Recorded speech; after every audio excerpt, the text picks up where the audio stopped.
Welcome to Dark Knight Films Reviews and another comedy and drama night. Tonight, I will be reviewing Rocky, released in 1976, directed by John G. Avildsen, from a script by Sylvester Stallone. Starring Sylvester Stallone, Talia Shire, Burt Young, Carl Weathers, Burgess Meredith, Thayer David, Joe Spinell, Tony Burton, Pedro Lovell, Stan Shaw, and Joe Frazier. Now, this is the film that put Sylvester Stallone on the map. I mean, if it wasn't for this film, him writing this film and deciding to tell the studio that he wasn't going to take any of their offers unless they allowed him to play the Rocky Balboa character, that was a chancy move, and it paid off in dividends for Stallone. And I can see why he was so committed to it, because it wasn't about making himself a star. It was about, he wrote that character with his self in mind, playing this, and he wanted to bring it to life on his own. And I think he was right.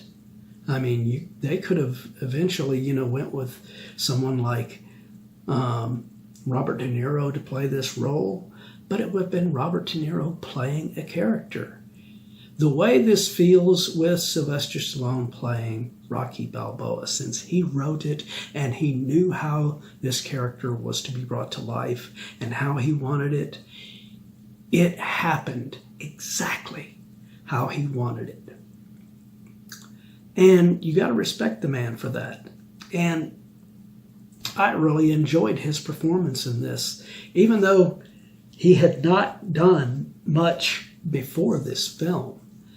Other than there was a porn film that he did prior to this, and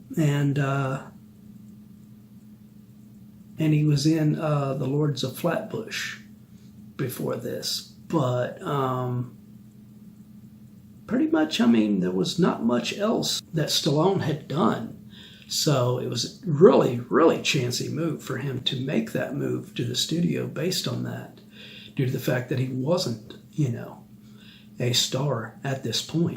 But the cast all around Stallone in this film is incredible. Talia Shire as Adrian is great. Carl Weathers, man, so sad that we just lost him, because he was amazing as Apollo Creed. What a great adversary for Rocky to have to take on at the end of this film. And his personality that he brings to the table as this character is just so intriguing and so cool. Look, it's the name, man. The Italian Stallion. Apollo Creed meets the Italian Stallion. Sounds like a damn monster movie. And Burgess Meredith as Mickey. This guy is the ultimate trainer. This is the guy that, even though he's an ass to Rocky half the time, the man knows what he's doing, and he knows that he sees something in Rocky, and he's trying to help him. And Rocky knows that too in the story. And that's what makes the connection between Mickey and Rocky works so well in this film. That sequence in which Rocky goes off. Talking about your prime. What about my prime, Mick? At least you have prime. Mickey can still hear him, and Rocky knows that. And he goes off. Guy comes up, offers me a fight. Big deal. Want to fight the fight? Yeah, I'll fight the big fight. And goes on that rant. I wouldn't want to fight that big fight that was going to happen to me. I want to get that. I want to get that. Wow. That was powerful. Great performance there. And this film has many of those great performances. The connection between him and Talia Shire as Adrian is so touching. I mean, you're sitting there watching it, knowing that they are both odd ducklings, basically. So it's like, you know, you put them together and they just clicked so well together. Now, one character that did annoy me, and I think it was by design, was the Polly character, as played by Burt Young. Great performance by him. I mean, he makes the character annoying as shit, and he makes you really despise him in some of these scenes. I put you through to get at you! Come again! You owe me! But it's a really great performance. You owe me! What do I owe you? You're supposed to be good to me!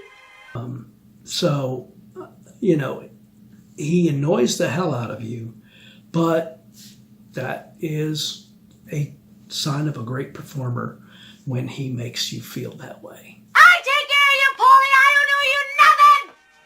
And you made me feel like a loser. Another great little character in here is Tony Burton as Tony Duke Evers. I mean, his character is not in that many scenes, but he is the trainer to Apollo, and him and Apollo have this really cool chemistry with each other, almost in a way like the Mickey and Rocky chemistry in some ways, even though he doesn't get as much screen time as Mickey does in this film. But yeah, what a great story this is, and so well directed by John G. Avildsen. I mean, he was such a good director and so good at bringing these stories of underdog characters to life. He did it in this, and he did it in the Karate Kid films as well. Although I think he succeeded more in this film than he did in a Karate Kid, because if you go to my review, you'll be able to see what I thought of Karate Kid. It's not bad, but you know, go look at that review, and then you'll know what I'm talking about. But overall, Rocky is a great film, and hence the reason why it got so many Oscar nominations that year. And you know, it is the ultimate boxing film, but it's the ultimate boxing film with a love story attached to it.